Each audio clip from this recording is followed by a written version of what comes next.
loved, grow old, and disappear. He finally gets an ending on his own terms, surrounded by someone who genuinely loves him instead of alone.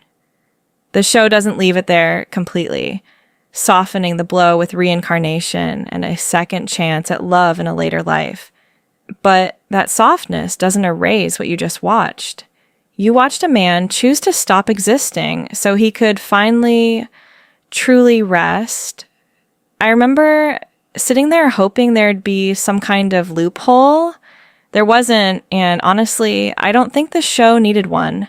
And now, the death that, for a lot of fans, still sits at the very top of this entire genre.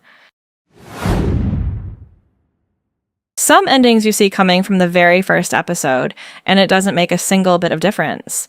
Eugene Choi spends the entire series as a man caught between two identities. The Korean boy who fled poverty and slavery to become an American Marine, and the man who returns to the country that abandoned him, only to fall completely, hopelessly in love with Go A-sun, a noble woman turned independence fighter, risking everything for a cause bigger than either of them. From the very beginning, Mr. Sunshine tells you this isn't going to end well. It's set during one of the most tragic periods in Korean history, and it never once pretends the two of them get to escape that history untouched. Every stolen moment between them feels like it's on loan from a story that has no intention of giving it back. When Eugene finally dies in the show's final stretch, protecting the cause and the country he spent his whole life being rejected by, it isn't a twist, it's the ending the entire series has been quietly building toward from the very first scene.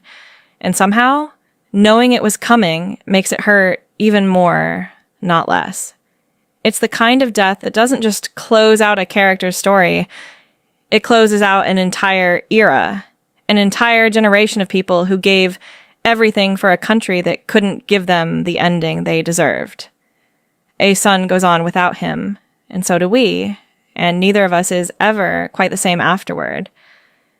Maybe that's why these stories stay with us long after the credits roll. They remind us how deeply fictional people in fictional wars can make us feel something painfully real.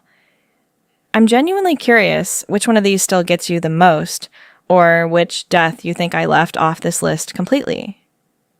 Tell me in the comments. I read every single one. Thanks for spending this one with me. I'll see you in the next one.